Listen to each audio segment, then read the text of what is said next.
My name is Adrian Kate Mercer. I was 27 when my family tried to bill me for a life I was never invited into. The receipt hit my face before the words did. A soft slap, paper, but it stung more than anything heavier ever had. $250,000. My mother said, like she was reading a grocery list. Renovation costs for your sister's apartment. Family dinner. Everyone seated. Everyone watching. I hadn't even been invited to the housewarming. Not a call. Not a message. Not even a picture. But the bill. That found me. Transfer it, she added, sliding the rest of the receipts across the table like they belonged to me. My sister didn't look ashamed. She leaned back in her chair, arms crossed, studying me like she already knew the outcome. Like I always folded, and maybe I used to. There was a time I would have apologized. A time I would have asked how much instead of why. But something had shifted long before tonight. Something quiet, something patient. I picked up the top receipt and glanced at it. Custom flooring, imported fixtures, luxury fittings, all paid in advance,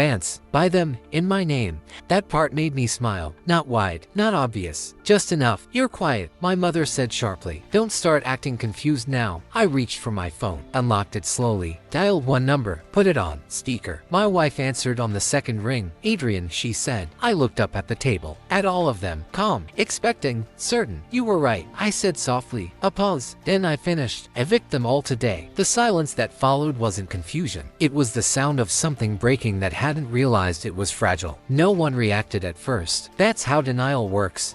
Buys time. Evict who? My sister asked, a small laugh slipping out like she was waiting for the punchline. My wife didn't laugh. I already sent the notice. She said through the speaker, calm, precise, effective immediately. They're changed, not loudly, just enough. My mother leaned forward. Adrian, stop this nonsense. What are you talking about? I didn't answer her. I kept my eyes on the phone. Did they receive it? I asked. Yes, my wife replied. All registered occupants, including your mother. My sister's smile faded. What notice? She snapped. I placed the phone gently on the table between the receipts. Between us. A legal eviction notice, I said, for unauthorized occupants. My father, who had been silent until now, finally spoke. This isn't funny. I know, I said. That apartment belongs to your sister. He added, firmer this time. I tilted my head slightly. No, I replied. It doesn't. A pause. Then, what? My mother's voice cracked just enough to betray her. I picked up one of the receipts again, ran my thumb across the printed name at the top, then slid it toward her. You paid for the renovations, I said. Another pause. Through accounts you thought I didn't check. My sister stood up. What are you saying? I looked at her, really looked, then said, I'm saying you renovated my property.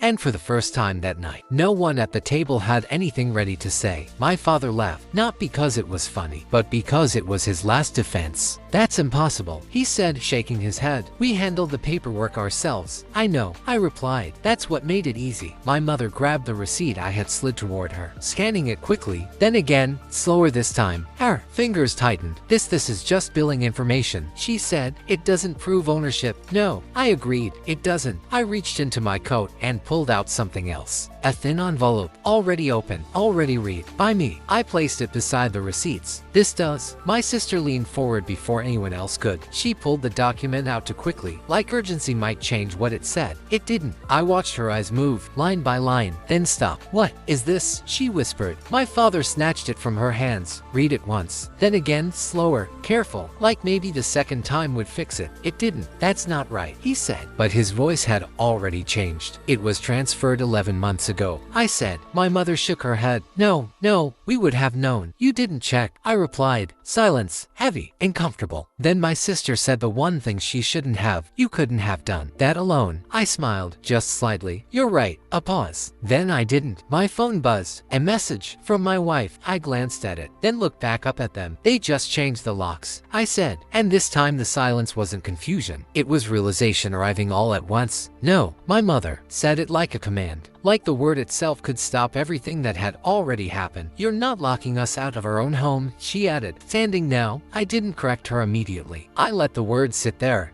My father grabbed his phone, already dialing. I'll call the building manager. This is a mistake. It isn't, I said. He ignored me, put the phone to his ear, waited, then frowned. No answer. Of course not. My sister stepped closer to me, her voice dropping. Adrian, stop this. Whatever you think you're proving, it's enough. Enough. Another word they used when they wanted control back. I leaned slightly against the chair, relaxed, because for the first time in years, I was wasn't reacting. I was watching. I'm not proving anything, I said. I'm finishing something. My mother laughed sharply. Finishing what? You weren't even part of this. That part was true. I wasn't invited. Not to the housewarming. Not to the decisions. Not to the conversations where my name was used. But I was present in paperwork, in signatures, in places they never thought to look twice. You used my name, I said quietly, for permits, for approvals, for payments. My father froze just slightly, but I saw it. You signed things for me, I continued, because it was easier than asking. That's normal, my mother snapped. We're family. I nodded slowly. Exactly. Then I straightened, picked up the envelope again. And that's why it transferred so easily. My sister frowned. Transferred what? I met her eyes and said, everything. At the same moment my father's phone buzzed. He looked down, read the message, and his face lost all color. My father didn't speak. He just stared at his phone like it had betrayed him personally. What is it? My mother demanded, stepping closer. He didn't answer her, so I did. It's the confirmation, I said calmly. Final occupancy status. Access revoked. My sister grabbed his arm. Show me. He turned the screen toward her. I watched her read it. Watched the moment her confidence slipped, not shattered, just loosened, like something inside her had stopped holding. This isn't legal, she whispered. It is, I replied. My mother shook her head violently. No,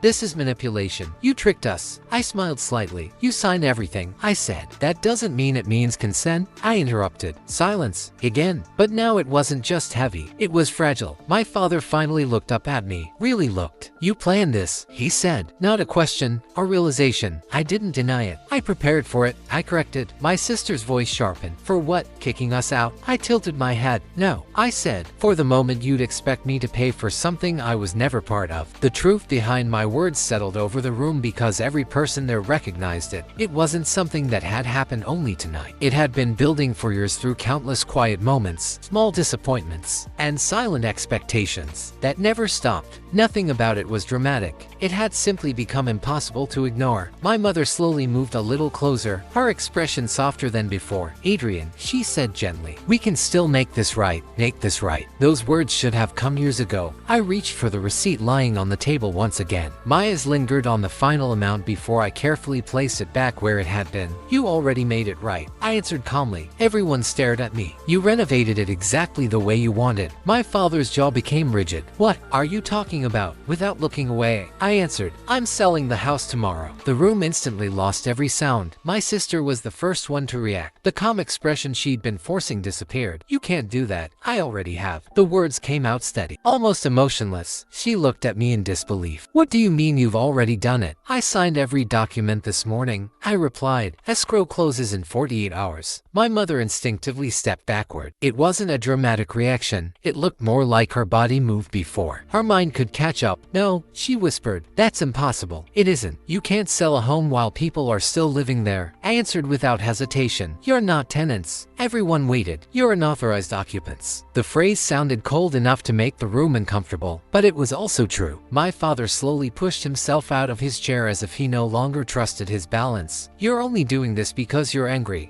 I gave a single shake of my head. No. He waited for more. Anger is loud. I paused. This isn't. He didn't answer. He didn't need to. He understood exactly what I meant. My phone vibrated again. Another text from my wife. I glanced at the notification before returning my attention to everyone at the table. The buyers confirmed everything, I said. They're coming tomorrow morning for the final walkthrough. My sister let out a short laugh that sounded more nervous than amused. You really think we're just going to leave? You've been living there. I nodded once. Not anymore. My mother's voice became barely louder than a whisper. Adrian, please. This time the words sounded different, less demanding, more desperate. Even so, it came too late. I unlocked my phone, opened the finalized paperwork, and turned the screen toward them. Every signature had been completed. Every approval stamp was visible. Only one owner's name appeared on the documents. Mine. Tomorrow, I said quietly. This property belongs to someone else. My father's voice became rough. You wouldn't actually do this. I held his gaze. I learned how from you. No one spoke, because everyone understood the meaning behind those words. This wasn't an impulsive decision. It was something inherited. Over years, dinner remained untouched. The carefully prepared food slowly lost its warmth. warmth while no one reached for a single plate. It sat there like a reminder of everything this family pretended to be, beautiful from a distance, empty once you looked closer. My sister finally began pacing across the dining room. "You're blowing this completely out of proportion," she insisted. "This is crazy. We can still sit down and work through everything." I stayed silent. To them it looked like everything had changed overnight. For me, the decision had been made one disappointment at a time. My father rested both hands firmly against the table. "So this is what strength looks like to you." I met his eyes. "No." Another pause. "It simply means I'm finished." That single word settled deeper than anything else I had said. Finished. Not furious, not seeking revenge, simply finished. My mother slowly lowered herself into her chair. Her shoulders looked heavier than before. "When did you become this person?" she asked quietly. I considered the question only briefly. "The day I realized I was never truly part of this family." Silence answered for everyone. My sister stopped walking. She turned toward me. "And your wife?" There it was. Someone else had to be responsible. This was her idea, wasn't it? I shook my head. "No." "Then why are you doing this?" She only recognized the truth before I was willing to admit it. My sister frowned. "What truth?" "That I had become useful instead of love." No one challenged the statement, because none of them honestly could. My phone buzzed once more. I didn't check it immediately. Instead, I allowed the silence to stretch across the room. Eventually I looked at the screen. Only 3 words appeared. "They're outside now." My father frowned. "What does that mean?" I slipped the phone back into my pocket and stood. "You should leave." My sister stared. "Leave? Where exactly?" I glanced toward the front door. "Somewhere that's actually yours." A firm knock echoed through the house. Not loud, not threatening, simply certain. Nobody moved. Nobody spoke. Everyone waited. After a few seconds I walked toward the entrance myself, turned the handle, and opened the door. 2 professionally dressed representatives stood outside holding folders and electronic tablets. They weren't police officers. They weren't there to intimidate anyone. They were simply there to complete the final inspection connected to the property transfer. "Good evening," one of them said politely. "We're here regarding the scheduled property documentation." My father immediately stood straighter. "You can't just come into this house." I looked at him calmly. "They aren't here to force anything." "What are they here for then?" "To document everything." The word landed exactly the way I intended. Not negotiate, not argue, not persuade, simply record the facts. My sister's voice trembled. "Adrian, please. This isn't what a family does." I gently interrupted her. "A family doesn't send someone the bill for love they never freely gave." Silence returned. This time it carried understanding instead of confusion. The representatives stepped inside with calm professionalism. They worked efficiently because there was nothing left to decide. Every decision had already been made. I walked past the dining table one final time, past the cooling food, past the receipt, past every expectation that had kept me tied to that house for far too long. At the doorway I paused for only a moment, not because I wanted to look back, because I wanted to listen. There were no screams, no arguments, no dramatic apologies, only the quiet sound of something ending on its own terms. Outside, the evening air felt lighter than it had in years. For the first time, I walked forward without carrying anyone else's weight, and for the first time in a very long time, nothing followed behind me.